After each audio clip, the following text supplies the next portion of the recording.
Magandang umaga sa ulo ng ating mga tampok na balita.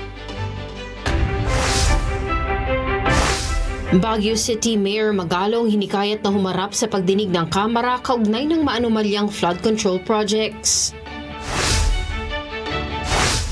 Presentasyon ng defense ni dating Pangulong Rodrigo Duterte sa confirmation of charges hearing, tinatayang aabot ng 5 oras. At karagdagang 22 ospital, butika at medical suppliers tatanggap na rin ng guarantee letters mula sa Department of Social Welfare and Development.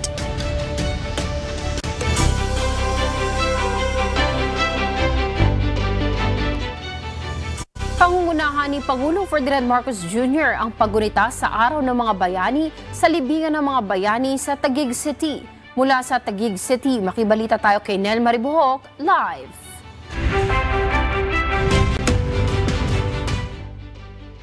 Nel, good morning. Ano ang inaasahang magiging programa mamaya bilang paggunita sa National Heroes Day? Yes, Kat, alas 8 ng umaga magsisimula ang programa dito sa libingan ng mga bayani sa Taguig City. Pangungunahan ni Pangulong Ferdinand Marcos Jr. ang pagtataas ng watawat at pag-aalay ng bulaklak sa Tomb of the Unknown Soldier. Pagkatapos ito ay magbibigay siya ng kanyang talumpati. Sa kanyang naunang mensahe na inilabas, nakikiisa siya sa pagbibigay pugay sa mga buhay na huwarang Pilipino na walang pag-iimbot na nag-alay ng kanilang sarili para sa kapakanan ng bayan. Ayon sa Pangulo, gabay ng paninindigang nagmumula sa maalab na pagmamahal sa bayan, inarap nila ang pakikibaka. Ang kanilang sakripisyo naging daan upang maipahayag ang pinakamataas nitong mitiin at matuklasan ng bansa ang tunay na anyo ng moralidad. Dagdag pa ni PBBM, isa sa mga hindi matatawarang aral mula sa kanilang kwento ay ang katotohanan ang pagtataguyod ng bansa ay isang walang humpay at tuloy-tuloy na pagsumikap. Mapalada niya ang bansa dahil patuloy na nagbubunga ng mga bayani na isinasa katawan ng ating mga magsasaka, pangingisda, manggagawa, guro, sundalo, tagapagpatupad ng batas, siyentipiko at napakaraming karaniwang mamamayan sa di pangkaraniwang paraan ay ginagampanan ang kanilang tungkulin. Ipinapaabot ni Pangulong Marcos ang kanilang taus-pusong pagpapasalamat at pinakamataas na pagpapahalaga. Sa ngayon, tinabangan na lang natin ang pagdating ni Pangulong Marcos para sa pagsisimula ng programa dito sa libingan ng mga bayani. Yan muna ang ating update. Balik sa inyo dyan sa studio. Maraming salamat, Nel Maribuhok. Ilang kongresista ang humihikayat kay Baguio City Mayor Benjamin Magalong na humarap sa isasagawang pagdinig ng House Infrastructure Committees o Infracom kaugnay ng maanumalyang flood control projects. Nagpahayag ng duda sa kredibilidad ng isasagawang pagdinig ang alkalde dahil naniniwala itong may mga mambabatas na sangkot sa katiwalian sa mga proyektong infrastruktura ng pamahalaan. Ang detalye sa ulat ni Rosa Licos. Tumadami ang mga kongresistang nananawagan kay Baguio City Mayor Benjamin Magalong na humarap sa gagawing legislative inquiry ng House Infrastructure Committees o Infracom. Pinakahuli si House Deputy Speaker at Zambales 1st District Representative J. Kong Hoon. Bago ito, nagpahayag ng duda sa kredibilidad ng isasagawang pagdinig ang Baguio City Chief Executive dahil naniniwala itong may mga mambabatas na sangkot sa katiwalian sa mga proyektong infrastruktura ng pamahalaan. Ayon kay Congressman Kong Hoon, seseryosohin lang ng Kamara ang mga aligasyon ni Mayor Magalong sa mga anomalya sa flood control projects kung formal na ilalagay ito sa record, suportado ng mga dokumento at masusuri sa pamamagitan ng pagtatanong. Gayun din, pangalanan nito ang mga sangkot, isumite ang mga kontrata at fund flows at manumpa sa gagawing salaysay para sa accountability. Ganito rin ang apela ni House Committee on Human Rights Chairperson at Manila 6th District Representative Benny Abante kay Mayor Magalong. Anya, kung nais ng alkalde na magkaroon ng konkretong resulta, dapat makapagpresenta ito ng matibay na ebidensya para mapapanagot ang mga lumabag. Dismayado rin ito sa sinabi ng alkaldeng magiging moro-moro ang gagawing investigasyon ng Kamara sa maanumalyang flood control projects na parang lahat ng kongresista ay kasabwat. Una nang iginiit ni Baguio City Mayor Magalong na marami rin namang matitinong kongresista pero may mga sangkot sa katiwalian na hindi dapat kinukonsenti. Sila dapat ang mag-apologize sa taong bayan sa kanilang mga pinaggagawa. Isipin mo, alam naman nila na marami sa kanilang kasamahan involved sa katiwalian. Pero nananahimik sila. Alam ko marami rin sa kanila matitino. Yan. Pero masama. No? Pinabayaan lang natin. Pinabayaan. No? Nananahimik dahil nga ayaw nilang, kumbaga, nangyari sa kanila is tolerance. Si House Deputy Majority Leader at Lanao del Sur 1st District Representative Sia Alonto Adjong umapela rin kay Mayor Magalong na pangalanan at maglatag ng ebidensya laban sa mga guilty. Pero hindi dapat kondenahin ang buong Kamara dahil marami rin sa kanila ang anyay inosente. Rosa Licoz, UNTV News and Rescue. Diyos ang aming sandigan, serbisyo publiko ang aming pinahahalagahan.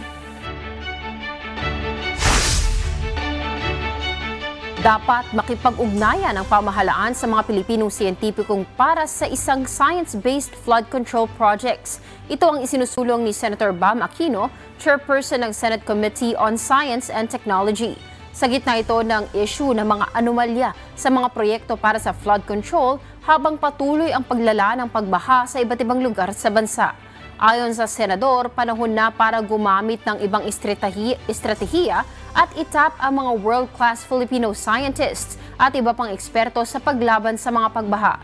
Sa halip niya nagkumasta ng daang bilyong piso sa flood control projects na kadalas ay palpak at pinagmumulan ng katiwalian, mas magandaan niyang pondohan ang mga ganitong programa. Kailangan anyang repasuhin ang ipinatutupad na flood control strategies para mas makatipid, angkop, makabago at epesyente laban sa paglala ng mga kondisyon kapag tagbagyo. Sa halip na maprotektahan ang mga kalsada at komunidad, nasira at nabigo ang 260 million pesos rockshed project sa Cannon Road, Tuba, Benguet. Ito ang binigyan diin ni Pangulong Ferdinand Marcos Jr. kasama si Baguio City Mayor Benjamin Magalong matapos magsagawa ng inspeksyon sa lugar. Narito ang report ni Grace Doctolero. Tinawag na economic sabotage ni Pangulong Ferdinand Marcos Jr. ang palpak na rockshed project. Sa halip na mapigilan ang pagguho, nagresulta ito sa matinding erosyon at pagkasira ng kalsada. And here's the other thing, that's why I keep talking about economic sabotage. Batay sa sinagawang inspeksyon, ubod ng hina ng slope protection na itinayo. Agad na bumigay ang bahagi ng ginawang pader na dapat sana'y pangontra sa landslide at rockslide. Kaya ang balor ng kanilang trabaho is zero, complete zero. Umabot sa higit 260 million ang nasabing proyekto, subalit sa halip na kapakinabangan ang tila walang ginawa ang lumabas na resulta. This is 260 million project. Useless. Parang tinapon mo yung pera sa ilog. Useless. Mismong mga residente at negosyante ang apektado. Tinatayang nasa 35% agad ang nawala sa kanilang hanap buhay dahil nasira ang daan at nagsara ang mga establishmento. Pinunan rin ng punong ehekutibo ang overpricing ng rock netting. Kung 3,200 lamang ang presyo sa supplier, umaabot ito ng mahigit 12,000 sa kontrata ng pamahalaan. Dahil dito, nanawagan ang pinuno ng bansa na muling pairalin ang LGU acceptance bago ipasa sa kanilang pamamahala ang mga infrastructure project ng DPWH. That SOP is that before you release the project to the local government, kailangan tanggapin ng local government. And that's something that we will reinstitute. Binigyang diin ng Pangulo na kailangang may sapat na pagsusuri at aktwal na konsultasyon sa mga local government unit para maiwasan ang ganitong kapalpakan. Sa ngayon, tinatayang aabot ng 500 milyong piso ang kailangan upang makumpuni ang nasabing project site. Halos doble ng original na gastos ng pamahalaan. At bago matapos ang kanyang termino, tiniyak ni Pangulong Marcos na hindi siya titigil hanggang hindi maiwawasto ang anomalyang ito. If there's one thing, I will not leave this office until I fix this. This is it. This is one of those things. Grace Doctolero, UNTV News and Rescue. Diyos ang aming sandigan, serbisyo publiko ang aming pinahahalagahan. Naniniwala si Manila City Mayor Isko Moreno Domagoso na dapat isama sa ginagawang investigasyon ng Senate Blue Ribbon Committee ang flood control project sa Maynila. Sa gitna ito ng pagbaha sa maraming bahagi ng lungsod tuwing bumubuhos ang malakas na ulan. Batay sa datos ng sumbongsapangulo.ph website, isa sa may pinakamaraming flood control project sa lungsod ng Maynila sa buong National Capital Region. O sana maimbestigahan din niya yung mga congressman na involved sa mga ganitong klaseng transaksyon. Bakit ba nakikialam ang congressman sa flood control project o mga pumping station ng DPWH? Yung nahuli ko kahapon ay isa sa listahan ng kontraktor na pirepresenta ni Presidente ay kontraktor ng 3rd District ng Manila sa flood control din sa buong bansa. Yap. Mukhang ayaw nilang malaman ng tao yun. Pero ilalahad natin yan. May oras ako para dyan.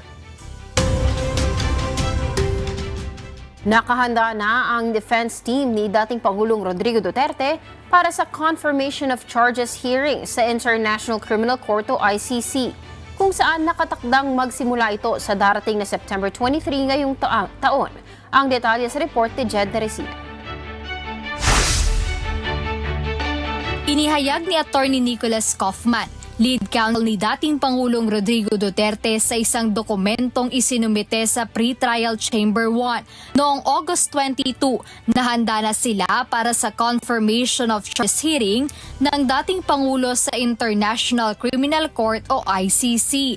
Ibinahagi ni Attorney Kaufman na tinatayang aabot sa 5 oras ang kadang presentasyon sa nasabing pagdinig, kung saan maglalaan sila ng tig-30 minuto para sa opening at closing statements, habang 3 hanggang 4 na oras naman ang nakaan para sa oral presentation.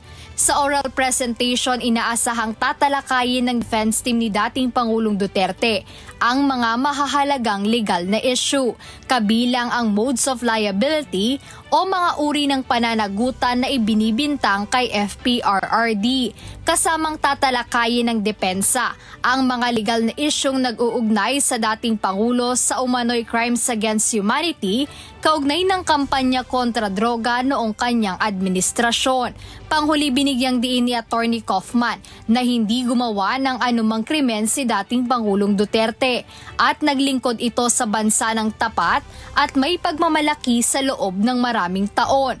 Nakatakdang magsimula ang confirmation of charges hearing ni FPRRD sa September 23 ngayong taon. Jed Teresina, UNTV News and Rescue. Diyos ang aming sandigan, serbisyo publiko ang aming pinahahalagahan. Karagdagang 22 ospital, butika at medical suppliers ang tatanggap na ng guarantee letters mula sa Department of Social Welfare and Development o DSWD. Ayon sa ahensya, ito ay bahagi ng mas malawak at karagdagang tulong medikal sa mga Pilipinong mangangailangan. Narito ang report ni Mia Alonzo. 22 karagdagang ospital ang accredited ngayon sa ilalim ng guarantee letters ng Department of Social Welfare and Development sa buong bansa. Ang mga benepisyaryo ng DSWD, Assistance to Individuals in Crisis Situations o AICS, ay maaari nang makakuha ng serbisyo mula sa mga partner institution gamit ang guarantee letter na ibinibigay ng ahensya. Ito ay isang garantiya sa mga service provider na sasagutin ng gobyerno ang bahagi o kabuuan ng gastusing medikal ng isang pasyente. Upang mapabilis pa ang proseso, sisimula na rin ang automation ng AICS program. Sakop nito ang dispensing o pagre-release ng tulong at billing. Ayon kay DSWD Secretary Rex Gatchalian, layunin nito na gawing mabilis at maginhawa ang serbisyo gamit ang handheld devices ng mga kliyente at matiyak ang maagap na bayad ng kanilang bills upang makabayad din ang ahensya sa mga pribadong katuwang ng tama at nasa oras. Kabilang sa partner hospital ng departamento ang Allied Care Expert Medical Center sa Mandaluyong at Valenzuela area, Asian Hospital and Medical Center, Commonwealth Hospital and Medical Center, Manila Doctors Hospital, Medical Center Manila, Philippines Children Medical Center, Philippine Orthopedic Center at Valenzuela Medical Center. Samantala, naglabas na rin ng listahan ang ahensya ng mga partner mula sa pharmaceutical industry na maaaring gamitan ng guarantee letter. Bukod dito, ayon sa ahensya, nakipag-ugnayan na rin sila sa mga therapy at learning centers, ilang implant distributors at isang dialysis provider. Mia Alonso, UNTV News and Rescue. Diyos ang aming sandigan, serbisyo publiko ang aming pinahahalagahan.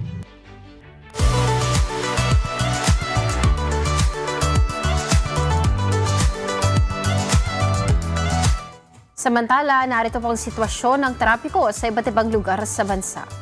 Dito po, silipin natin sa ating live feed sa Dr. Santos Avenue sa Parañaque City.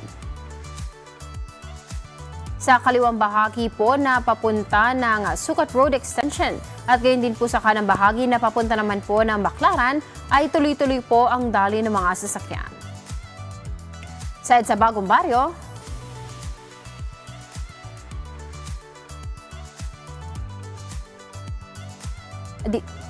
dito po sa may Bagong Baryo ay maluwag rin po ang daloy ng mga sasakyan sa magkabilang lane sa mga papunta po ng Monumento at gayon din po sa mga papunta ng Balintawak. Sa mga luluwas naman po ng Maynila at sa mga papunta ng Norte sa North Luzon Expressway ay wala naman po tayong namamataan na pag-ipon ng mga sasakyan sa iba't ibang bahagi ng NLEX. At sa Pardo Service Road, Cebu City, maluwag po ang sitwasyon ng kalsada sa magkabilang lane papuntang Basak at Talisay sa Cebu City. At yan ang ating traffic update ngayong umaga.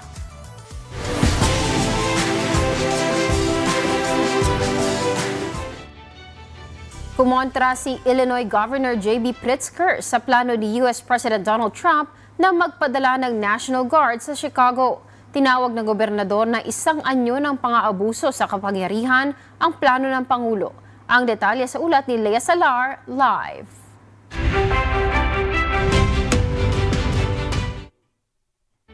Yes, Lea, good morning.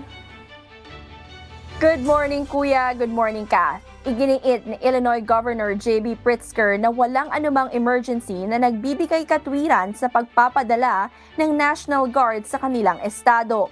Aniya, ang hakbang ng Pangulo ay bahagi lamang ng umano'y peking krisis na nililikha upang palakasin ang kanyang sariling kapangyarihan.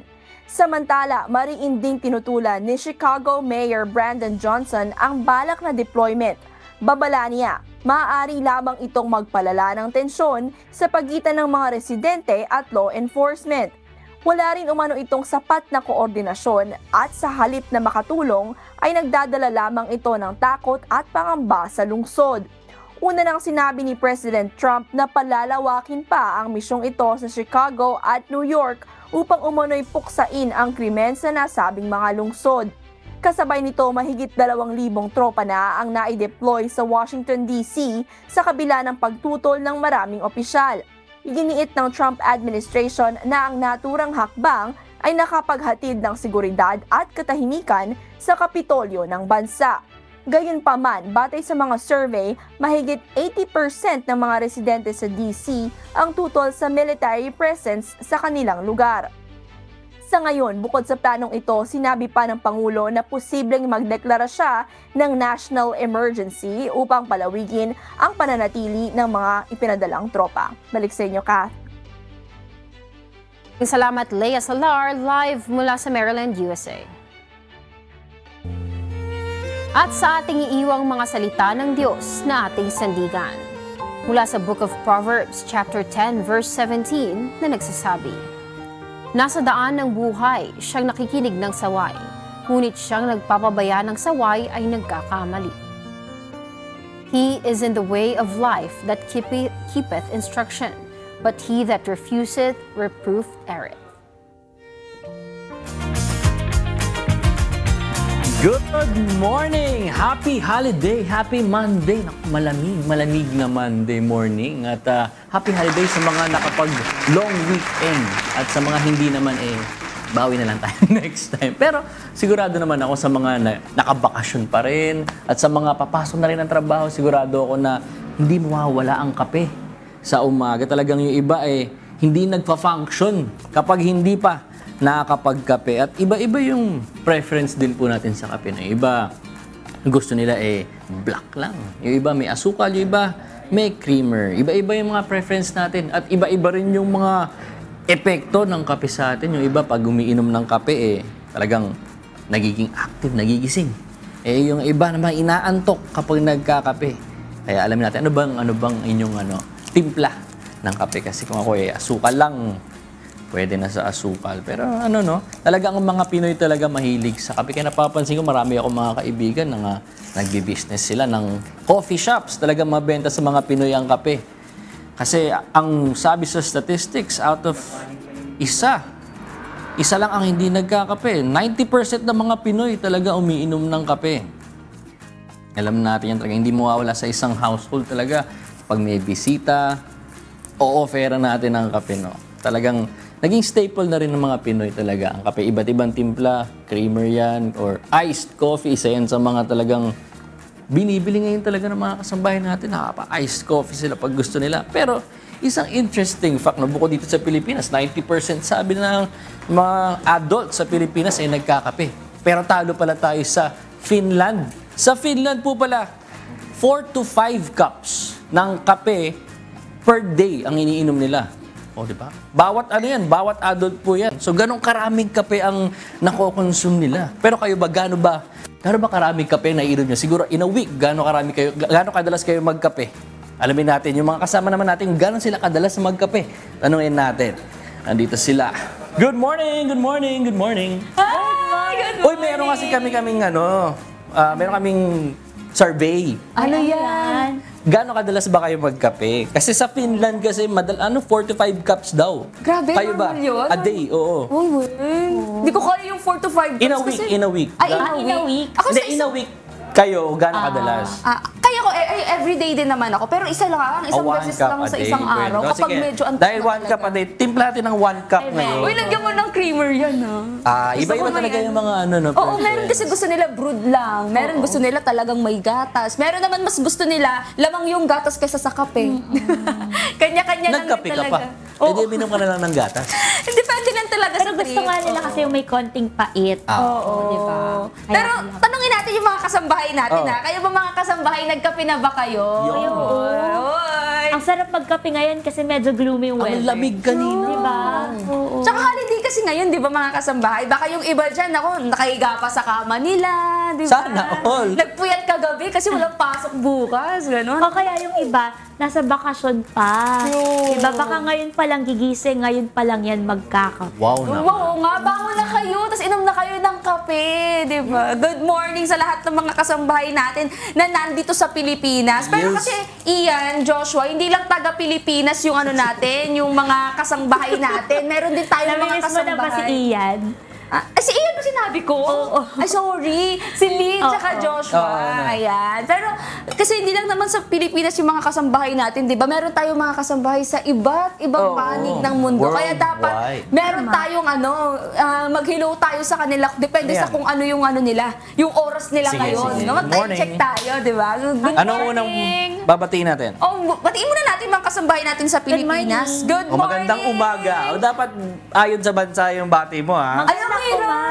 Ganoon yun. Magandang umaga. Good morning. Magandang umaga sa mga kasambahay natin dito sa Pilipinas. 7:40 AM na po ngayon dito sa ating bansa. Good morning po. At ito naman yung mga taga-Japan. Ohayou gozaimasu. Ohayou gozaimasu. Yan na.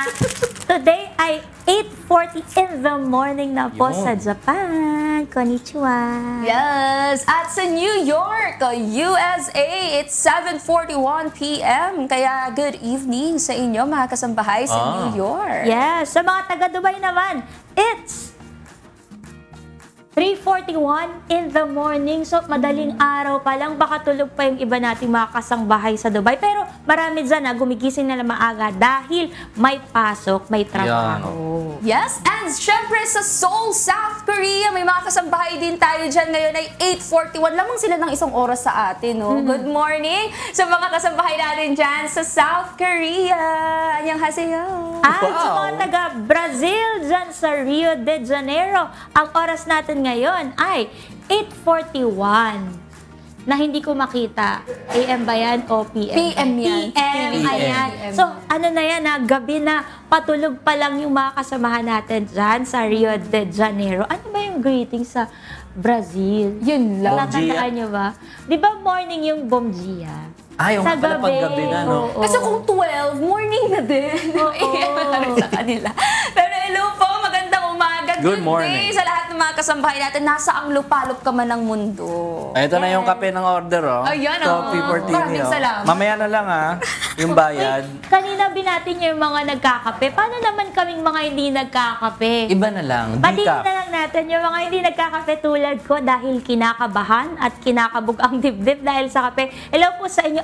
Ang tanong naman namin i-type nyo sa ating mga chat box dyan sa mga nanonood ng live. Ano ang iniinom nyo kapag hindi kayo nagkakape sa umaga? Ako kasi lang, warm water lang. Iba tsaa. Mga gatas, ganyan hindi. Hindi. Ang tubig lang talaga. Yung iba tsaa, ganyan. Ay, Iba iba- ka chocolate. O yung iba naman kasi, kung ano lang yung mabibili sa daan. Kasi syempre on the go, di ba? Busy yung mga tao kasi lalo na sa mga nagko-commute. At reminder sa mga commuters po natin, no, para sa mga kababayan natin na sumasakay sa LRT. Sa August 27 na po ang last day. Sa Wednesday, ang last day ng free ride sa MRT at LRT na may mga national ID. Kaya ipakita nyo lang po ang inyong national ID para maka-avail ng libreng sakay from 9 a.m. to 11 a.m. at 6 p.m. to 8 p.m. Yan po, sayang naman, last day na pala at sana ma-avail natin itong last free ride. Ipapakita nyo lang yung ID ninyo. at Pero ito maka-avail bang sila. pinapakita dito na ID? Pwede yung yung online? Kasi di ba merong mga Oo. hindi nakapag-claim ng physical na ID? Oo, pwede. So pwede sa Accepting phone. So pwede yung digital na. Pero siguro nila. mas maganda magdala na rin sila ng printed doon. Kasi alam ko bago, kung hindi ka pa nakakakuha ng mismong ID mo, di ba bibigyan kanila ng parang printed na ID. Kapalit mo na nung hindi pa nila nabibigay na physical ID. Siguro dalhin din nila yun. Saka sobrang laking tipid niyan kasi minsan umaabot din ng 30 to 40 pesos ang pumasay sa LRT. Lalo na kung One way lang yun. Oo, one way lang. Kaya tipid na kayo dyan, mga kasangbahay. At ito kapag sasakay naman kayo ng MRT o LRT, syempre, kailangan nyo ng beep card. 'Di ba? Para hindi na kayo pipila ng mahaba or pipila ng matagal. Kasi minsan, ang tagal talaga ng pila. Ang haba ng pila. So, kung pipila pa kayo, instead na pumila, kuha na lang kayo ng beep card. At sabi recently ni Transportation Secretary Vince Dizon na may mga, mag-ingat kayo mga kasangbahay, meron pong mga sindikato na nag-hoard ng beep cards. Tapos ibebenta nila ng around 300 pesos.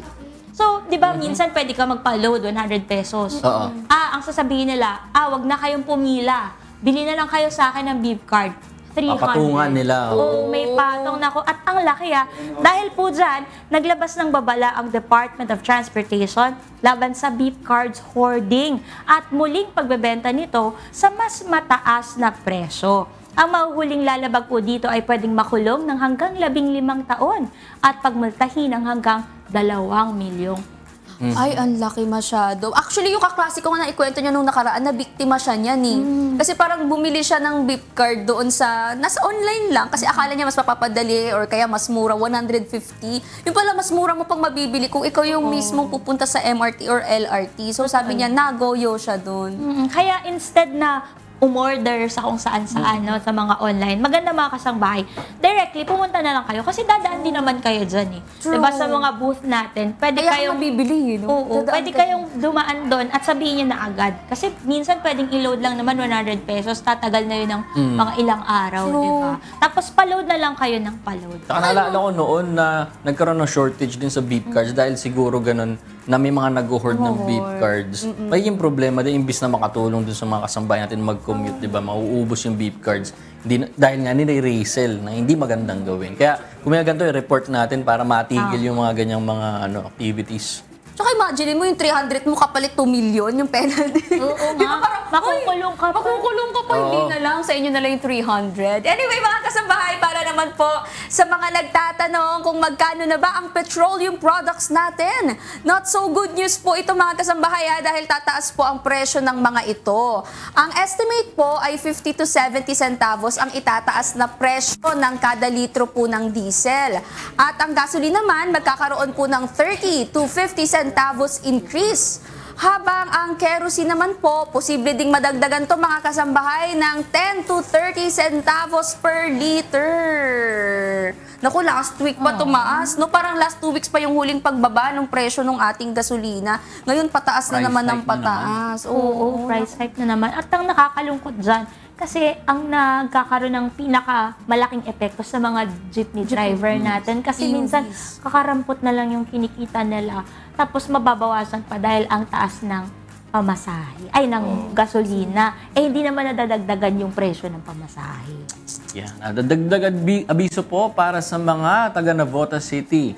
Advice po ng Navotas City, ng Navotas Hospital. Pansamantala po muna isasara ang outpatient department at ang telemedicine schedule ng ospital ngayong National Heroes Day na isang regular holiday. Magre-resume po ang face-to-face and online consultation bukas, August 26.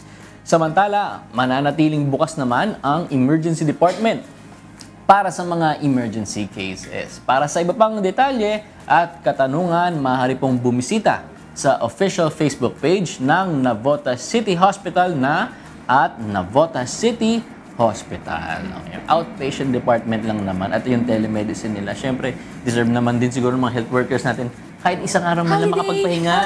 True! Eto, good news naman, kung may good news dyan sa Navotas. Good news din para sa mga cute citizens ng Barangay Milagrosa. Aarangkada po muli ang Quezon City Maintenance Medicine Program sa inyong lugar.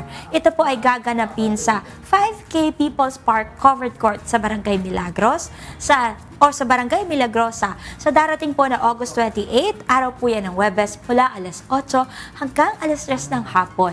Isinasagawa ang ganito mga proyekto para sa mga senior citizens na mayroong hypertension, diabetes at high cholesterol.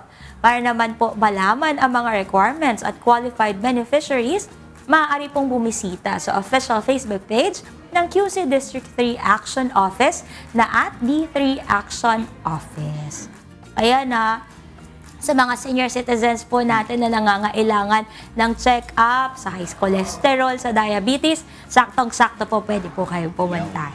Yes, eto mga kasabay, may announcement din kami sa mga Makatizen naman. Magkakaroon po kasi ng blood donation drive ang Makati Action Center, Makati Health Department, at pati po ang Ospital ng Makati. Para po sa mga interesadong mag-donate dyan ng dugo, maaari pong magtungo sa mga sumusunod na schedules. Sa August 28, 2025, gaganapin po ito sa Function Hall 1 ng Barangay San Antonio mula po 8 a.m. hanggang 2 p.m. At sa August 29 naman, 2025, sa Barangay Covered Court po ng Barangay Guadalupe Viejo, same time din po ito mga kasambahay from 8 a.m. to 2 p.m. At para po sa iba pang updates, i-check nyo lamang po ang at My Makati Verified. Naku, napakabuti at napakagandang yung pagbibigay ng dugo. Hindi lang dun sa mabibigyan natin, pati sa atin mga kasambahay. Kaya, donate na. Tama, at bukod sa blood donation drive, inaanyayahan din ng mga Makatizen na pumunta sa at mamili sa kadiwa ng Pangulo. Ito po ay gaganapin sa Makati City Hall Quadrangle sa darating na August 29, 2025 mula alas 8 ng umaga hanggang alas 5 ng hapon. Makakabili kayo rito ng murang prutas, gulay, frozen meat products at iba pang mga produkto. Layo ng programa na suportahan at matulungan ang local farmers na maibenta ang kanilang mga produkto. Paalala lang na magdala po tayo ng eco-friendly bags upang mabawasan rin ang paggamit ng plastic. At saktong-sakto yan yung mga Kadiwa store kasi direct yan mula sa mga farmers natin. Kaya fresh na fresh yung mga tinitinda dyan. At maganda talaga kapag mamimili ka ng pagkain na sariwa. Yan. Diba? Pagkain, nagugutom ako. Puro walang pambara. Pasensya ka na. Eto na nga, maglalagay na tayo ng pambara. At speaking of pagkain, balita ko si Ira daw ang magpe-prepare ng breakfast natin today. Naku, Ira, nasan ka na ba? At ano ba ang pine-prepare mo? Dahil excited na kaming kumain.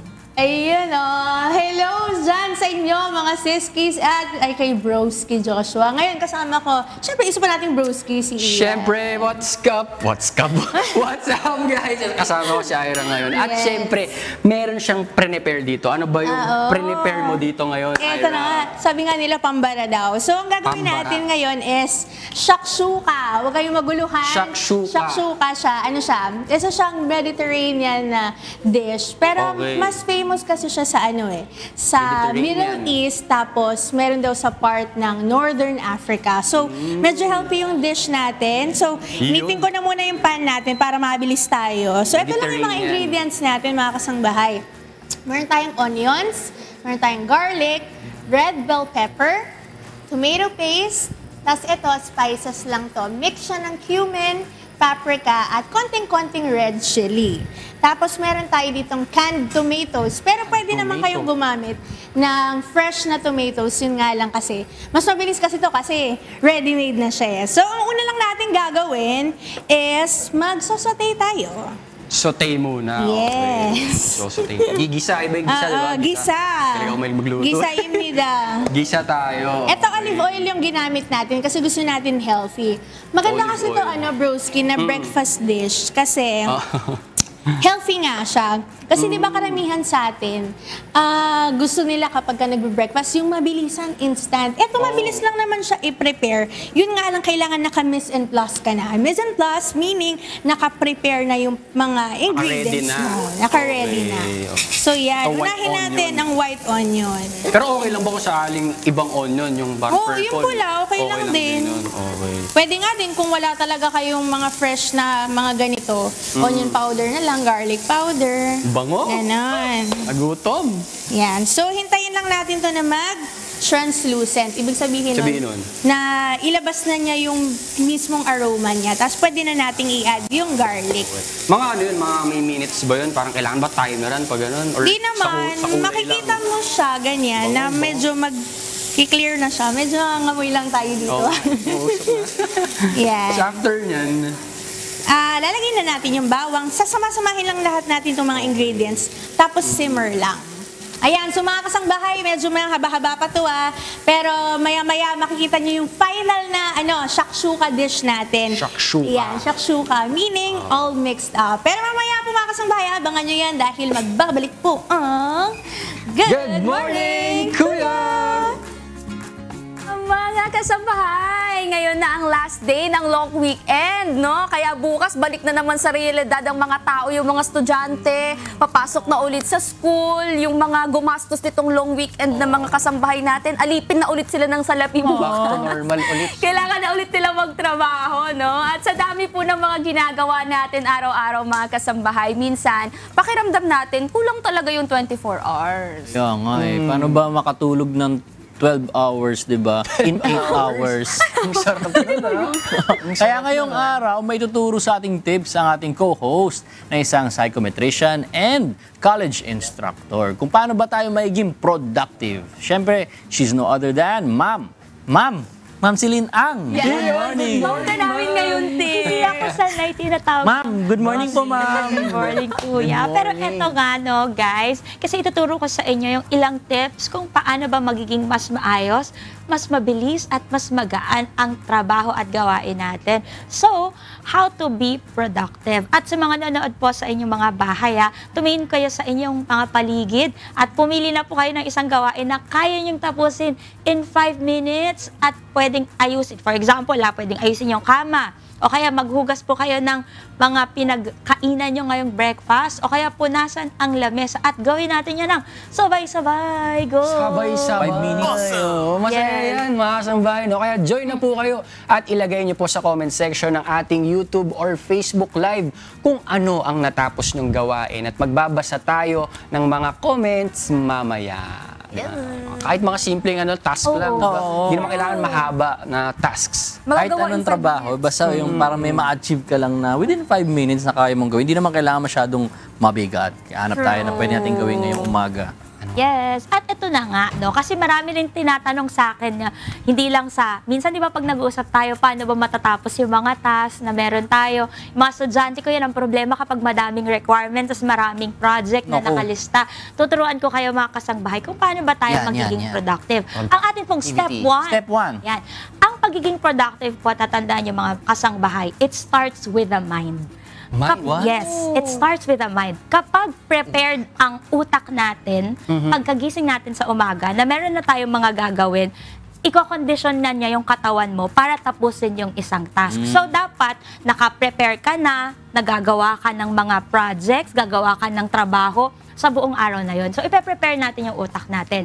To help our mind prepare, gagawa tayo ng listahan. As in list. Lilista talaga. Yung iba kasi, ang iniisip nila, para mas marami silang magawa na trabaho, ang una, pagkagising, maliligo, kakain, tapos trabaho agad. Pero mali po yun. Mas magiging effective na magawa nyo yung mga dapat nyong gawin kapag, after nyo maligo, kumain, gawa mo na kayo ng listahan ng mga bagay na dapat nyong gawin sa isang buong araw. So, for example, kayo, ayan, meron tayong whiteboard dito. Yes, yung pala to. At meron tayong mga marker. Okay, sige. So, for example, sa isang buong araw, ano ba yung mga task na kailangan nyong gawin? Si Tini, dahil nagsuschool si Tini, pwede siya maglista. So, ano ba yung mga kailangan mong gawin, Tini? Ayan, una, mag-aral. Study, read my cases. Yan, yung mga... Dahil nag-law school. May tanong ako. Ano yung mga kino-consider na task? Kasi para sa iba, minsan task din yung gumising sa umaga. Paano ba ako consider yung task? Yung mga task na kailangan mong ma-accomplish. Okay. For example, sa work, kailangan mong mag-check ng emails. Kailangan mong sumagot ng emails, ganyan. O kaya kailangan mong ma-accomplish yung accomplishment report mo during the day. Sa mga estudyante, pwedeng, for example, magbabasa, pwede namang magre-review, o kaya pwedeng gagawa ng project. So, kung ano yung mga importante na kailangan yung gawin. And additional sa listahan, for example, na lista nyo na, mas magiging effective kung magkakaroon tayo ng tinatawag na time blocking. Or, in short, time blocking, mas madaling term, gagawa tayo ng schedule. Yun lang. Gagawa tayo ng schedule. So, for example, 8 a.m. to 9 a.m., magbabasa ka. So, 1 hour of reading. 9 a.m. to 10 a.m., magre-review ka for your exams. 10 a.m. to 11 p.m., gagawa ka ng project. Ang maganda dito, kapag gumagawa tayo ng schedule or ng time blocking, natitrick niya yung utak mo na kailangan mong tapusin yung isang task within that schedule. Di ba pag nagsa-school kayo, yung mga bata, ang kadalasan na ginagawa nila, gagawan lang nila pag malapit na yung deadline. Hindi. Bakit ka nakatingin sa akin? Actually tricks the brain. Kapag gumagawa po kayo ng schedule at nilalagyan nyo ng oras, tinitrick niya yung brain mo na sabihin sa'yo na, uy, malapit na matapos yung oras, kailangan matapos mo na yan. So, ibig sabihin, marami kang matatapos na task. Kasi parang may parang may pressure ka. Oo, may pressure na, sabi ko nga pala, 1 hour lang to, kailangan matapos ka to within 1 hour. So, mahalaga po yan, ha. Next naman is, use the priority 3 rule. Ano yung priority 3 rule? Meron kasi mga tao, diba, sobrang dami talaga nilang trabaho. As in, isang buong araw, parang kulang yung 24 hours para magawa nila yon. Pero alam nyo ba, yung brain natin, it is not made to do so many things in one day. Agree ako. Ang brain natin hindi magaling sa sobrang daming task at one time. Kaya, ang laging sinasuggest ng mga psychologists, maggawa ka lang ng 3 priority tasks sa kalahati ng araw mo. For example, in the morning, mag-set ka ng 3 priority, 1 big task, and then 2 small tasks. Sa hapon, pag na-complete mo na yon, another 1 big task and 2 small tasks. So, ang key dito is, kapag nagawa mo yung 2 small tasks in half day, ititrick niya yung brain mo. Sasabihin niya sa'yo, ibuboost niya yung confidence mo, ay, ang galing mo, natapos mo na agad yung dalawa. Kaya mo na lang itong isa. Diba? Ganun. May mga iba nga, parang iba kasi inuuna nila yung mahirap bago yung madali. Meron naman yung madali muna bago mahirap. So, iba-iba ba o tao? Yes, mas rewarding, sa ibang tao, mas rewarding yung natatapos muna nila yung madali. Kasi parang boost yun ang confidence mo. Ay, ang bilis ko natapos to Marami pa akong time to finish the other one. Ay, ang galing ko, nagawa ko agad to. May mga ganon. Meron naman, gusto muna nila na-accomplish yung big task. Ang problema lang doon, ang disadvantage, napapagod sila agad. Kasi big task. Ubus na yung energy. Ubus yung energy. Okay. Ganun pala dapat, small task muna. Masyado kasi yata akong minsan parang pagkagising ko, gusto ko yung mahirap na agad. Para paghapon, chill na madali na lang. Para motivation yung dalawa. Mapamotivate ka na mas gumawa ng maraming bagay. Kasi nakita mo na, ay, kaya ko palang tapusin yung isang task na yun. So, yan, natandaan niya mga kasambahay. Yes. Ang next naman, ito yung, yung mas importante. Kasi yung iba, uupo na lang sa desk, magtatrabaho na agad. Kahit na yung desk, ay, ganito ang itsura. Ano yan? Kuya lang! Uy, desk ko yan Sino ba may-ari ng desk na ito? Sorry na. Napakagulo. Kasi napapuyat ako mga kasambahay. Ganito kagulo talaga yung yung desk ko. Kasi syempre sa sobrang pagod ng utak ko, tutulugan ko na, hindi ko naaayusin. Tingnan mo naman. Tama ba yan? Hindi ko sinasadya. Yung third step, para mas maging organized ang workplace natin and at the same time, mas marami tayong magawa. Kailangan natin ng clean na workplace or clean na desk. Yan. According sa isang study, alam niyo ba, sa Princeton University, meron silang isang research na ginawa na pag-aralan nila na kapag daw ang work environment magulo, nagdadagdag yon ng cognitive load sa utak natin. Ano ibig sabihin ng cognitive load? Ibig sabihin, mas nadadagdag yung mga isipin natin sa utak natin. Mas maraming isipin, mas hindi tayo makakapag-complete ng task. Kasi ang dami mong iniisip So, ang gawin natin, i-organize natin yung desk ni Naku, napaniwala kasi ako nung isang video na meron daw tayong mga klase ng mess na tayo lang yung nakakaintindi at tayo lang yung may gusto ng ganong mess na ayaw natin gagalawin ng ibang tao. Oo, pero hindi kasi siya applicable if we want to be productive. Kasi nagdadagdag din po ng mental clutter yung mga dumi-dami natin sa desk. Mas nagiging distracted tayo. Like for example, ganito yung desk mo, tapos nagtatrabaho ka. Gumagawa ka na halimbawa ng project, tapos makikita mo, ay, nilalanggam na yung pinag-inuman ko kahapon. Naku, madidistract ka na. Ay, naku, ang dami kong kalat dito. Parang medyo, bumabaho na dito sa table ko, magdadagdag na naman siya ng ibang distraction. Mahihirapan kayo na mag-focus sa ginagawa niyong trabaho. Yes, at isa pa, alam niyo ba meron dang isang research na ginawa sa UCLA kung saan sinasabi nila na kapag daw madumi ang workplace or ang environment natin, kapag nagtatrabaho tayo, mas tumataas ang cortisol levels natin. Stress levels. Cortisol. Mas mataas ang stress levels ng mga tao na nagtatrabaho sa unorganized na environment. Kaya kung gusto natin na hindi tayo masyadong ma-stress, dapat malinis talaga yung ating workplace. Katulad nito. Ayan, di ba? Ang daming kalat. Ang daming pala yun. Pitini, girl. Organized. Nakakawala pala talaga ng stress kahit nakakapagod maglinis. Oo. Nakakawala ng stress. Nakakawala ng stress ang paglilinis. Naku, mga kasambahay, kaya dun sa mga magugulo yung, dyan, yung mga desks nila, oras na para linisin niya. Para mas maganda pag dito mo ilagay ito. O, di ba? Mas organized. Ayan. O, di ba? Mas maganda ng tingnan. Ako, pati printer. Less na yung clutter natin. Hindi na siya nakaka-stress tingnan. Hindi na. Yes! At yun na naman pati yung likod, Napaka naman. Diba? Sino ba yan? Sorry na, guys. Medyo napasarap ang pag-aaral. Hindi na inasikaso yung ibang mga gamit. Kaya makakatulong talaga. Tingnan niyo yung mga nanay niyo, mga kasangbahay. Pag madumi ang bahay, na-stress din sila kasama ninyo. Kaya, lalo kayo stress kasi papagalitan kayo. Kaya lagi nating panatilihin na malinis yung inyong workplace. Ayan, Ma'am Celine, okay na ba yung desk ko? Very good pa, 100 over 100 ka na dyan, TV. Yes! Ayan, at syempre, diba, dahil ready na tayo, naset na natin yung list, naset na natin yung priority task natin for the day, at malinis na ang workplace natin. Next naman is on the time na nag-aaral na tayo. Sino sa inyo ang madaling ma-distract kapag nag-aaral? Ako! Ala. Sobrang Yung parang ilang minutes pa lang, gusto mo nang mag-cellphone, ganyan. Ay, nako. Yung attention span, parang maikli. Ang short na ng attention span. Mabilis lang mainis kapag ginugulo tapos nasa aral na aral. Ganon, yung parang mag-hello lang sa'yo. Parang, wait, ang hirap bumalik dito. Huwag niyo akong guluhin. Ganon. Pero alam niyo kasi, ang mga young adults, katulad natin, mga young adults tayo, ang attention span natin, nag-range lang talaga yan ng 25 to 30 minutes. Ganon kaikli? Yan yung time kung saan kaya nating mag-in the zone, yung tinatawag nila. Okay. Yung talagang nagpo-flourish tayo sa ginagawa natin, very focused tayo at concentrated sa task natin. 25 to 30 minutes. After that, unti-unti, nagdi-diminish yung attention span natin.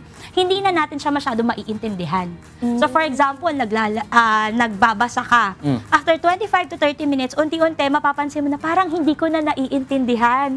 Yung binabasa ko, parang 5 ulit na ako ng basa. Pero hindi ko pa rin maintindihan.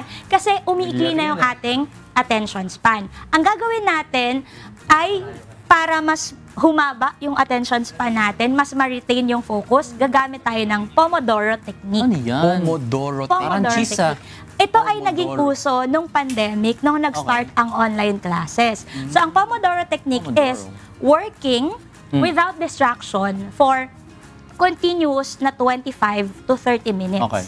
So, 25 minutes to 30 minutes, iset mo yung sarili mo na magbabasa ka kung kailangan mo magbasa. Or gagawa ka ng project kung kailangan mo gumawa ng project.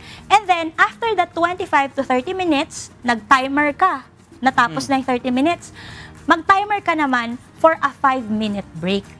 So, pwede ka mag-break after 30 minutes. Bakit? Kasi, tutulungan mo naman ngayon yung sarili mo unti-unti na ma-regain ulit yung nawawala na attention span. Pero wag kayong magsi-cellphone. Yung iba kasi ginagawa, diba ang ginagawa pag nagre-rest, 5-minute break ko, magsi-cellphone ako, magti-TikTok ako, manonood ako ng videos, that's wrong. Lalong hindi kayo makakabalik sa pag-aaral or sa pagtatrabaho. Ang gawin nyo, you take a walk.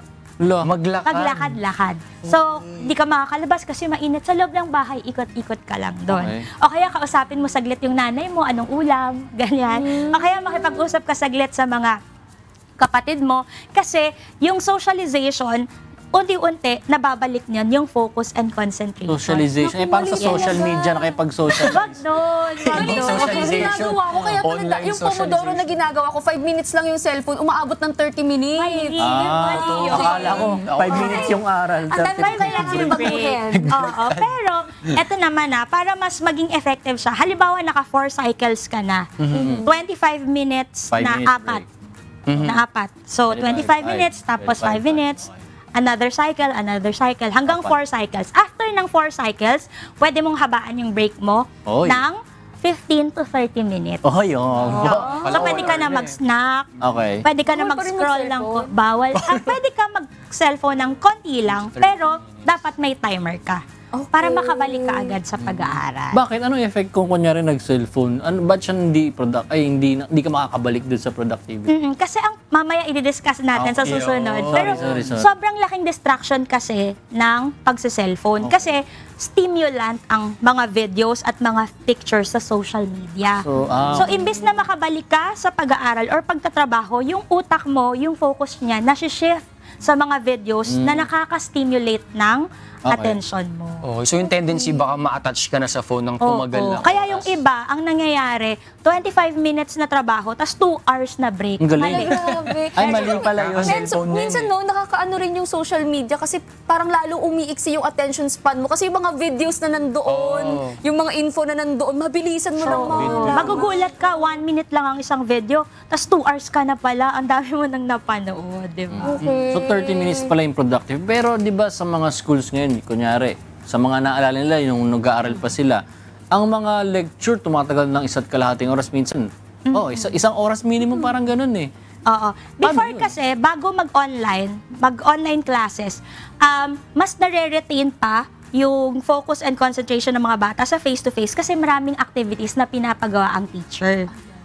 So, pwedeng mabalik unti-unti yung nawawala na focus. Pero sa online, hindi kasi namamonitor ang bata. Kaya ang ginagawa ng mga teacher, after 25 minutes na discussion, break.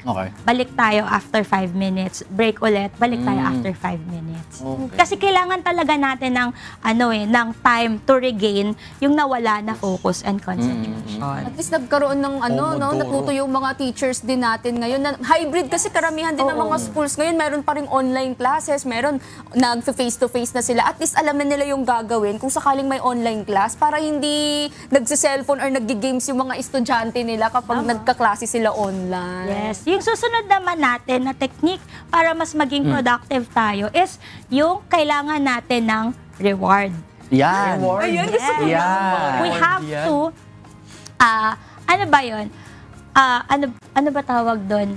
Kuhanin natin yung power ng dopamine. Let us try to get the power of dopamine as much as we can. Ay, parang sasamantalahin natin siya pag gano'n. Utilize. Oo, utilize. For example, may natapos ka na isang trabaho, na isang task. Ang mangyayari, kapag natapos mo na yung isang trabaho na yon, yung dopamine mo sa utak, which is a happy hormone, it will make you feel happy, it will make you feel satisfied. Isha-shower niya yung brain mo. Kasi tapos mo na. Oo. So kapag shower ng dopamine yung brain mo, ang mangyayari, you will feel good. Ay, may natapos ako, you feel rewarded, you feel very happy. So ang gagawin natin ay sasamantalahin natin yon. Anong gagawin?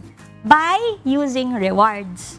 So, meron ako dito na mga chocolate. Ito na. Ayan, meron ako mga chocolate dito. Okay. Ayan. For example, nagbigay ang teacher mo ng readings sa school. So, for example, kailangan mong mabasa ang kalahati ng libro na to in 1 week. Okay. Ayan. So, syempre, si Tini, magmamadali siya. Kailangan magbasa siya ng magbasa. Ang gagawin ninyo po, ayan. For example, magsiset si Tini. Tini, mag-set ka. Ilang chapter ang kaya mong basahin in 1 hour? Naku, sa law school, kaya ko magbasa ng in 1 hour ng 10 pages to 15. For example, 10 pages to 15 pages. Ibig sabihin, every 10 to 15 pages, mag-iipit ka ng isang chocolate doon sa pages na yon. Yun, maubusan tayo ng tsokolate niya. So, pag natapos mo na siya, 'di ba, yung 10 to 15 pages, sasabihin sa'yo ng brain mo, uy, ang galing mo, natapos mo tong isang chapter. Sasamantalihin natin yung feeling ng rewarding. Na masaya, rewarding. Makikita mo agad, ay, may chocolate, pwede ko na itong kainin. Deserve ko to. So, mas mamamotivate ka ngayon na magbasa pa ng mga susunod na chapter, ng mga susunod na task mo kasi meron kang inaasahan na reward. So, yung iba, ginagawa, tinuro ko yan sa mga estudyante ko na magte-take ng board exams kasi di ba ang daming readings, pinag-iipit ko sila ng mga chocolate, ng mga candy sa libro, para meron silang motivation, ay after 5 pages, makakain ko na yung chocolate. Ay after 10 pages, makakain ko na tong chocolate. So, matutuwa ka, mamamotivate ka. And it's very rewarding kasi alam mo na may na-accomplish ka na task. Hala, mali. Nauna yung reward sa akin eh. Kakain muna akong chocolate bago ako mag-start. Ayun, accomplish ka na kagad. Pero sa mga reward, limited ba to sa mga pagkain or chocolate? Ano ba yung mga pwedeng i-reward natin? Kasi baka mamaya, hindi naman mahilig pala sa tsokolate. Oo. Hindi naman, pero pwede mong i-personalize sa kung ano yung gusto mong reward for yourself. For example, ano nasa isip mo? Cellphone. Ang naisip ko, cash. Lalagay mo ng cash. Binigay mo sa sarili mo. Ang galing mo. Galing sa'yo rin. Pero pwede yung mga simple task. Like for example, mahilig ka mag-basketball. After ko matapos tong isang project na to, magbabasketball ako for 1 hour. Pwedeng yun yung reward mo. So, mag-motivate ka na, hindi ako makakapag-basketball pag hindi ko to natapos ngayon. So, that would be your motivation. Diba? So, may matatapos ka ba, Joshua, sa tingin mo? Wala. Basta something na ine-enjoy mo. Something na ine-enjoy mo. Not necessarily chocolate, pero yung rewarding for you. Okay. Yun nga, cellphone ng rewarding. Pwede naman, basta magta-timer ka lang. Okay. May timer. And stick to the rule na after na mag-ring ng timer, tago mo na ulit yung cellphone. Baka kasi isnooze mo Ay, lang. feeling ko kay Joshua, pwede, di ba lagi ka nagpapaluto kay Sis Cheche ng mga food? O bago mo kainin yung niluto na favorite mo na dish ni mami mo, mag-aral ka muna bago ka kumain nun. Ang problema, alam ko na rin paano lutuin. Nagsarili na ikaw na kayo magluluto. Lutuin ko na. Gusto ko na ma-reward eh. Yes. At ito naman yes, another pa is you need to eliminate distractions.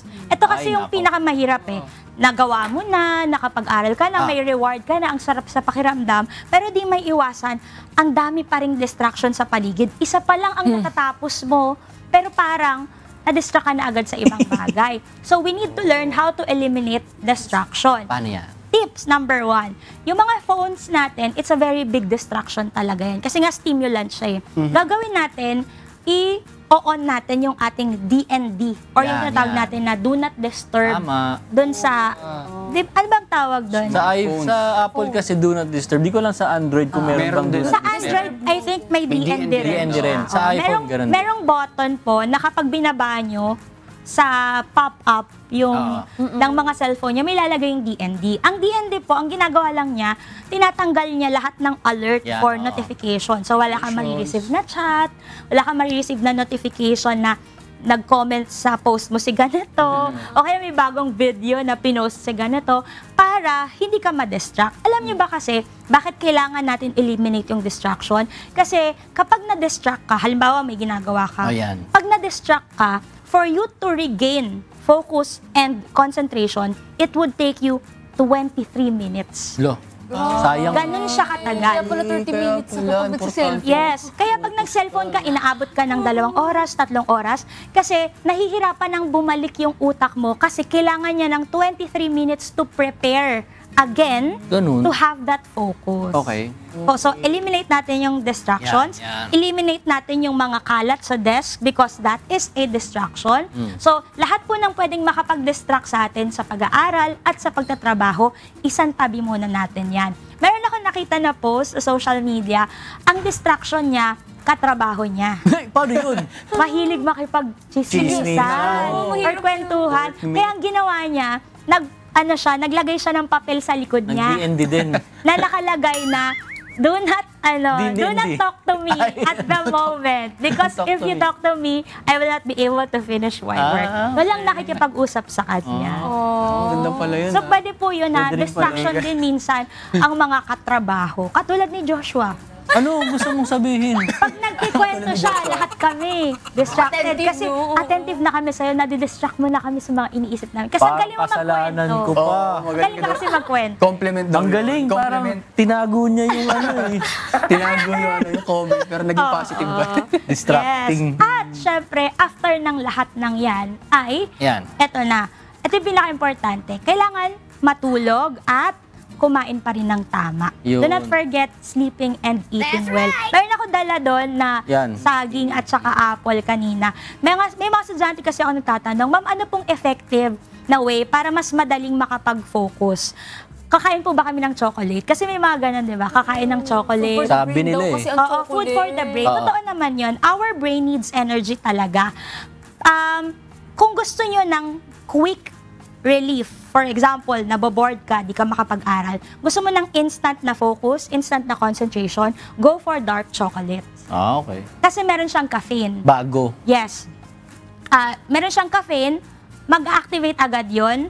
Pero ang downside niya, madali rin siyang nawawala sa system. So, madali ka rin maboboard. So, opt for the natural glucose ng katawan. So, let us instead na kumain ka ng chocolate, mas healthy, kumain na lang kayo ng prutas. Kasi meron siyang natural glucose na mas preferred ng brain. Na tawag na fructose. Kain kayo ng saging, kain kayo ng apple. But, ang downside naman ng fruits, hindi siya mabilis yung effect.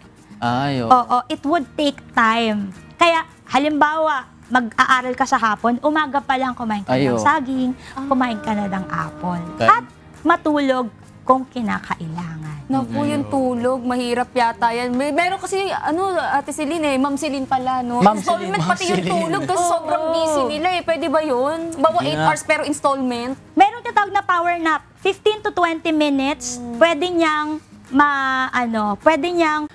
ma-up or magkaroon ng alertness and focus. So, Power 15 nap. to 20 minutes. So, sobra doon, magiging groggy na kayo. Kaya, hanggang 20 minutes lang. Yeah. Ayun, Okay, ang dami now we nating know. nalaman sa mga productivity hacks ni Ma'am Celine.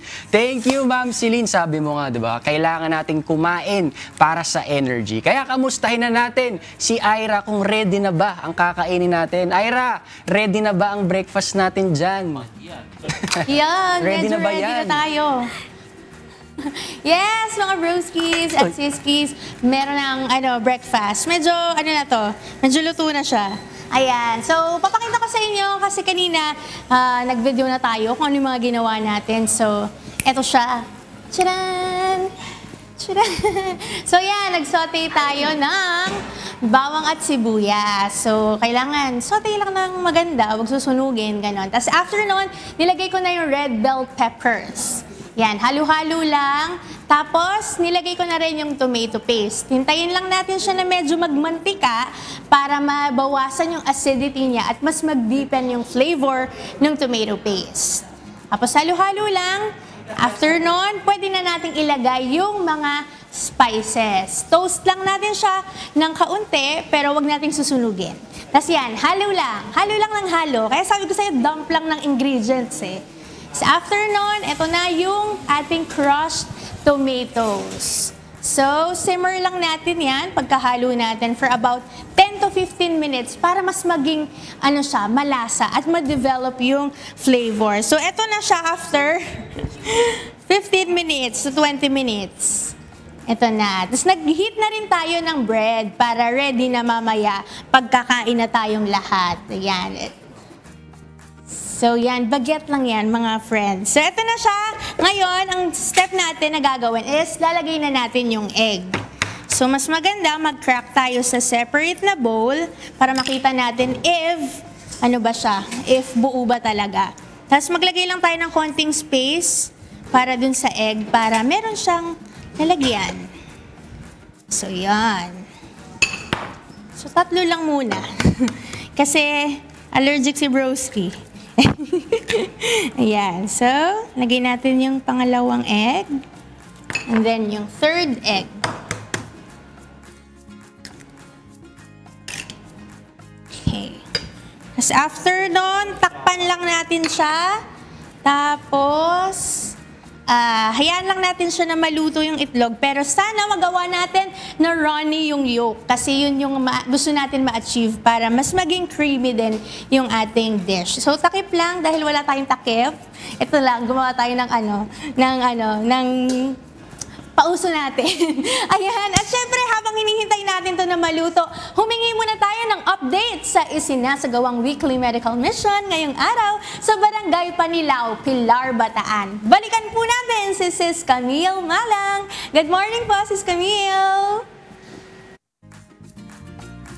Yes, good morning Kuya and good morning rin po sa iyo. Sis Ira, nagbabalik po kami mula dito sa ating MCGI Clinic sa Bataan. And particular dito po sa Barangay Panilao, Pilar, Bataan. Kung saan tuloy-tuloy po ang pagbibigay natin ng iba't ibang libreng serbisyo para po sa ating mga kababayan. And open pa rin po yung ating registration hanggang 9 a.m. Kaya naman po marami po sa ating mga kababayan, Sis Ira, patuloy pa rin po pumupunta dito. Lalo na po ngayon na kanila na pong nabalitaan yung pagbubukas po ng ating MCGI Clinic para ngayong araw dito sa kanilang barangay. Kaya po yung mga bilang po ng ating mga patients, mas dumadami pa po compare po sa kanina po na nakuha po nating bilang. And isa nga po ngayon, Sis Ira, sa mga kasama natin, si Tatay Danilo. Ito po, nakausap po natin kanina si Tatay Danilo. Isa po sa ating mga patients. Kumusta po? Good morning po. Good morning. Ayan po, Tatay Danilo, ano po ba yung papacheck up po ninyo ngayon? Yung mata. Taga dito po kayo? Taga Del Rosario, Pilar, Bataan. Si Tatay Danilo po. Okay lang po ba, malayo po ba yung Del Rosario dito po sa ating venue? Malapit lang. Diyan sa poblasyon, unang kanto, papasok pa. Okay lang po ba malaman namin tayo, paano po kayo nakapunta ngayon? Nag-commute po ba kayo or... Nadaanan ko to, nagbiyaya ko ng alauli. Ay, may papatingin ako, kaya huminto ako. At tinanong ko yung si Brad sa daan. may medical mission daw, kaya pumunta ako. Dahil wala akong kakayahan magpa-check up sa mata. Yung aking mata na rin iniinda to eh. Kaya buti nga, nakita ko nga, meron na naman kayong ganito. Dati sa Balangan, nadaanan ko rin. Ngipin naman na pinabunot ko noon. Salamat po sa Diyos. Nabanggit po kanina ni Tatay Danilo sa pag-uusap po namin na siya po ay isang tricycle driver. Siya po ay namamasada. Tama po ba? Namamasada ako. Matagal ako namamasada. Umabot na nga ako sa 61 eh. Oo nga po pero paano po yun since yung problema po ninyo ngayon is sa mata? So malabo po siya. Paano po yung pang-araw-araw po ninyong hanap buhay na yun, yung pamamasada po? Ay, siyempre, kinakaya ko. Kahit na pagka naramdaman kong lumalabo, ayun, tumitigil ako. Tsaka panay ko naman kasama si Lord ay bago ako lumalabas ng bahay sa umaga. Ayan po. Salamat po sa Diyos. Ayan po si Tatay Danilo. Talagang iba po talaga yung ng mga tatay, mga padre de pamilya po para magtrabaho po para sa kanilang pamilya kahit na sa kabila po ng karamdaman. And awat tulong po mamaya, Tatay Danilo, ay matcha-check up na po kayo ng mga kasama natin na medical staff. Salamat po sa Diyos. And bukod po riyan, Sis Ira, as of 7:30 a.m., meron na po tayong total of 97 registered patients kung saan meron po tayong 30 sa medical consultation adult, 3 naman po sa pediatric consultation, and sa dental services meron po tayong total of 30 kung saan ang ating dental extraction ay 20 at sa dental cleaning ay 10. And sa optical services po, with free reading glasses, meron na po tayong 25 at sa haircut or libreng gupit po para sa mga kalalaki ay meron na po tayong 9 and sa legal consultation po meron po tayong isa. Ayan, total of 98 po pala yung ating registered patients. And awat tulong po, lahat po ng bilang po na yan, God willing po ay atin pong mapapagserbisyuhan. Maging yung mga dadating po or aabot po sa ating cut-off sa 9 a.m. Sis Ira, ay mapapagserbisyuhan po natin sa tulong po ng ating mga medical staff ngayong araw. And sa mga kasambahay po natin na gusto pa pong magpa-check up or hindi po available ngayong araw, abangan po ninyo sa susunod na linggo or sa susunod na Lunes ang pagbubukas naman po ng MCGI Clinic dyan po sa bayan ng Hermosa, Bataan. Particularly po sa number 121 National Road sa corner Sitio Lati, Mabuco, Hermosa, Bataan. And po Sis Ira, ito muna ang update mula dito sa Bataan or ito po ang update dito sa Bataan. Balik po sa inyo sa studio. Maraming salamat sa Diyos. Kay Sis Camille Malang, live na live dyan sa Pilar, Bataan. At syempre, pasalamatan din natin ang lahat ng volunteer doctors na palaging, syempre, tumutuwang sa MCGI Medical Mission dyan sa Bataan. At sa MCGI Law Center na pwede namang lapitan ng ating mga kababayan para sa kanilang legal concerns. At syempre, shoutout din po sa buong MCGI Medical Team Staff! Yay! Salamat sa Diyos. Eto na sila. Kasama ko na ang mga tropa ko. Pero naghihintay pa sila kasi, yun, luto na yung itlog. Let's go! Medyo luto na. Konti na lang mga 1 minuto. Kaya pa ba maghintay? Oo, napagod na. Pa-follow up lang po. Pa-follow up ng order. Sorry po. Nagagalit na yung customer. Pa-follow up lang ha. Kasi ganun talaga. Para mas masarap, kailangan medyo matagal nating niluluto. Paki-explain nga po ulit sa amin. Yung shakshuka. Yung shakshuka, siya? Dish siya sa Middle East. So, medyo kung makikita nyo yung mga ingredients natin, mga healthy talaga siya na ingredients. Almost plant-based talaga siya. So, maganda siya for morning, magandang, siya, pang power up kasi very healthy. Uy, sabi niya kanina, power up. Ayan, okay. Sabi niya kanina, power up. Di ba yung pinag-usapan natin kanina, kailangan sa brain, gano'n. Okay. So, kapag ganyan na yung eggs, pwede na yan. Pwede na siyang lagyan ng ano yan? Parsley. Yan.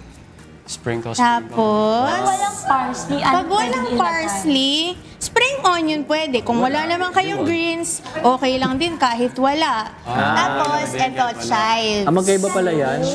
Chives. Kutchay. Uy, madami tayong nakakain. Kasi may isa tayong kasamang hindi pwede sa itlog. Kaya, Ano akala nyo? yan. Walang allergy. Tapos, yung iba, nilalagyan nila ng cream cheese. Pero, Cream cheese. ako ay suggest na ilagay nyo na lang siya kasama sa tinapay. Sige. So, itong one-pan recipe to mga kasangbahay, hindi na natin siya ililipat sa kahit ano pang lalagyan. So, dito na siya. As ang ginagawa lang dyan, ganito. Tinutusok lang dito yung yung bread. Ay, para siyang pizza. Ganun. Para siyang pizza. Ganun. Paano ka? Tapos, eto. In-describe mo naman, Yan. ano yung i-expect na lasa ng mga kasangbahay natin pag natikman nila? Ito, Yan. lasang pizza. Ganon. Kasi kung may imagine nyo, di ba, tomato sauce, tapos may red bell peppers. Tapos, ang naiba lang naman kasi dito, yung cumin. Pwede nyong tanggalin yun, mga kasangbahay, kung ayaw nyo nung amoy. Kasi medyo, pang mga baka picky eaters kayo, baka di nyo masyado magustuhan. Pero, pwede nyong alisin yan. Kung meron kayong tomatoes, meron kayong garlic, onion.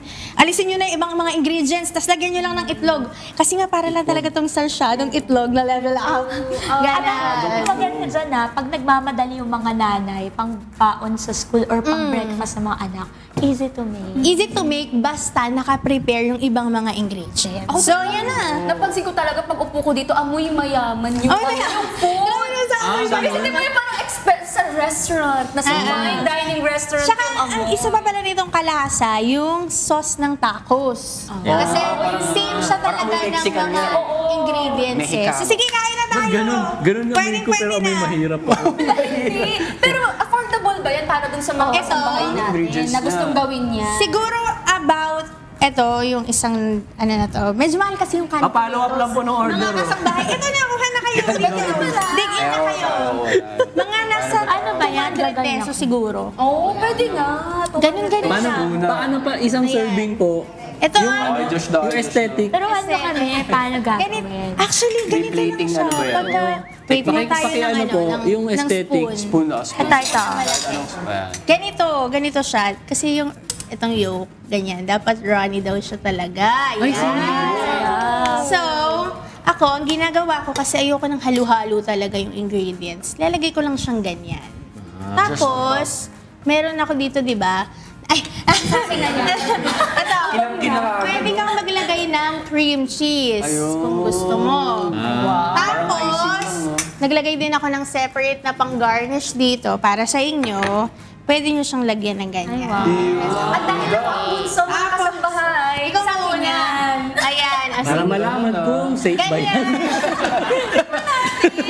Sa'yo muna ito. Okay, tingnan natin. Parang gano'n. Sige. Buhay pa. Gusto ka na Perfect bite. Yung totoo lang kaya. Yung totoo lang. Kumunot yung noo. Yung totoo nga. Ang expensive ng lasang. Parang makakain mo lang siya sa mga mamahaling restaurant. Pero imagine, magpe-prepare mo to 200 pesos. Ang sarap. Itlog, tomato. Ayan na, sige. Ayan na. Ano to?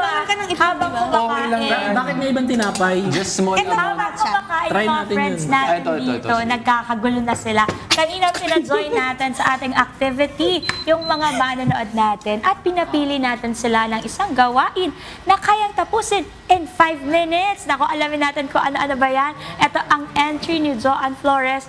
Kaya ko pong tapusin ng mabilis ang pag-aayos ng aking working table. Kahit within 3 minutes, kasi iniiwasan ko po na masyadong magulo ang mga gamit at iwas rin sa misplacement. 5 points para sa iyo, Joanne. Ito naman ang sabi ni Jedrick De La Cruz. Paghuhugas po ng mga pinggan. Baka basic. Ang galing konti lang siguro. Dalawa lang sila sa bahay. Pag isang buong pamilya, parang kulang yung 5 minutes sa akin. Ang sabi naman ni Jem Torres, ang natapos ko po na mabilisan ay yung pag-aayos ng mga kalat sa sala namin. Malaking bagay kasi kapag organized, ilalagay mo na lang sa tamang lalagyan, lalo na kapag mga laruan ng mga bata. Dual purpose na, nasunod niya yung pagiging productive tsaka yung organization ng workplace. So, rapid try nyo na, guys. Huwag na kayo Ito na nga eh. Joshua itong focaccia. Focaccia yung gusto Yan, niya. gusto niya. Habang hinihintay natin, habang kumakain Ikaw, ako, gusto dito mo papasalamatin yung gusto nyong pasalamatan. Siyempre, pinapasalamatan natin. Pasalamat na tayo. Gusto ko magpasalamat sa aking sponsor. Are you looking for high-quality skincare that won't break the bank? Visit BeautyWorks Plus Aesthetics Lounge and Training Center, located at Rizal Avenue in Taytay, Rizal, and the Big Orange Building in Caloocan. They offer a wide range of beauty treatments and also provide certification through fast-track training programs and test the NC2 options. A big thank you to Ms. Glenda Vasquez for taking such great care of my skin. BeautyWorks Plus, affordable treatments, amazing results. Wait na, baka may sumisingit pa sa ngipin ko. Wala naman, Sarap wala kasi naman. itong pinuto ni Ira. Yan, Ako naman, ang gusto magpasalamat, may spatula pa, pero maraming salamat po sa Natural One Salon for making my hair healthy and looking great. Alam niyo ba mga kasangbahay, sila lang ang one and only hair salon in the Philippines that offers no harsh chemical treatments, 100% all natural organic hair color options at walang haircut for women. You can check them out at Natural One Salon on Facebook and other social media platforms. Natural One, ang #1. Munti ka na masunog.